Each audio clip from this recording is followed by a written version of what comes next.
Hey, good morning, guys. Welcome back to the channel. AZ Triumphster here. So, last night actually, I posted a video. This is just every stop along the way of a 400-mile ride I did on the Slim yesterday. And somebody commented that they wished that I had spoken more about the feedback about the bike than I had. And it was a really good point because while any of you, I'm sure, can come to Arizona and see the sights, you may not be experiencing it on this bike, or maybe you want to know how it's going to do in these types of riding conditions. So I wanted to give you guys a full rundown, full disclosure of my experience yesterday, because the ride that I took had everything from freeway speeds, interstate freeway speeds, posted at 75, doing an average of 80, all the way down to stop and go traffic in Sedona, everything. So yeah, let's just jump right in here. Full disclosure. So I guess probably one of the more important aspects would be comfort for such a long ride, 400 miles. I was riding for about 10 hours yesterday, 7:30 in the morning, got home around 5:30 in the evening. So comfort-wise, this is the most comfortable bike I have done a ride like this on, and I've done this ride on a Yamaha Bolt, I've done it on a Victory Octane, I've done it on a Sportster 72, I've done it on a Triumph Bonneville Street Twin, and this bike is the most comfortable bike I've ever done it on, and I can say that for a couple of reasons. Actually, more than a few reasons. One, I think its weight and how large the front end, the front wheel, how wide it is, contribute greatly to the comfort, because I wasn't exhausted at the end of the ride, which meant that I wasn't fighting to keep the bike in a straight line with crosswinds. I wasn't getting beaten up by the wind, although I will say that this would benefit from a quick detach windshield, which I will be looking into in the future. But I did the ride even without the windshield, and it was fine. Another thing, I have a Street Bob seat on this, and it's good. It's good that I did. I could tell there was added support behind my tailbone, my lower back. If I'm being honest, a little bit deeper cut with a little bit more aggressive kick up in the rear would have been even more beneficial.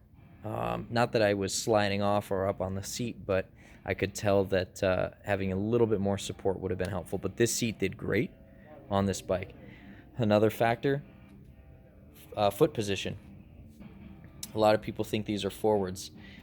When my feet are flat on the boards, of course having a Street Bob seat, my legs are close to a 90-degree bend, more of like a relaxed bend.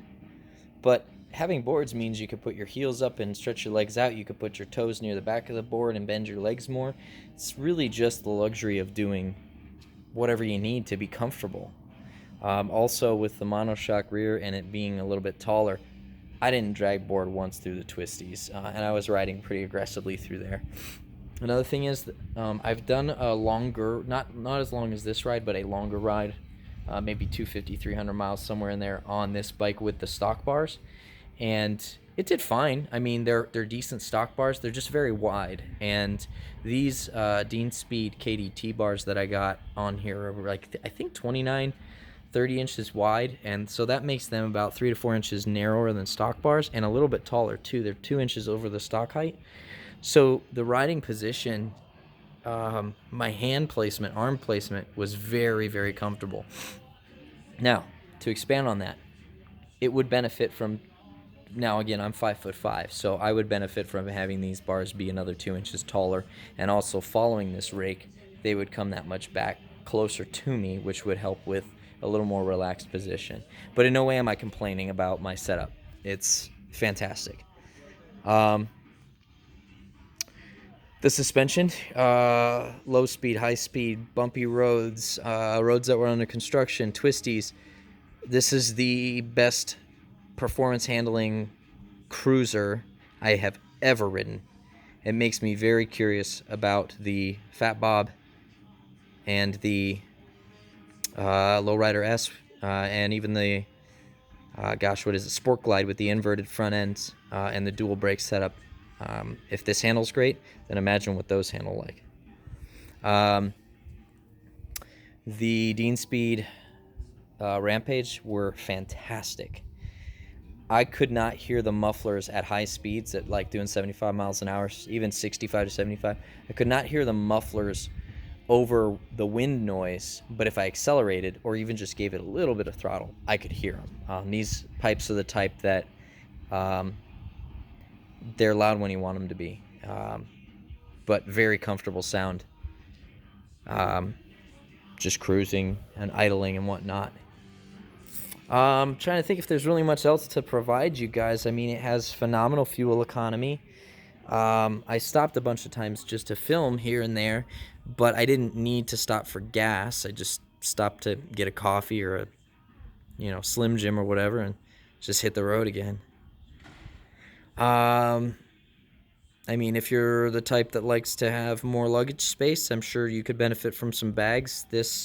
I just brought a long sleeve and a granola bar, and then as the weather warmed up, I just put my gloves and stuff in here, the warmer gloves I had on and whatnot. I think that's really about it to say that. I mean, I loved it. I loved the ride. I'm looking forward to the next one because it was so seamless and so comfortable. There was a point in the video where I said that it's amazing doing it on a bike that is the right bike for you, because it's almost like you forget the bike's even there and you can just be more immersed in the ride itself and the scenery and the things around you. So yeah, my feedback is 2 thumbs up. This bike did phenomenally. And I think some of the bigger contributors for the cruising is the fat front tire and the wide front end. But all around, great bike. So, all right, guys, do me a favor and like the video, subscribe to the channel, and as always, stay safe out there.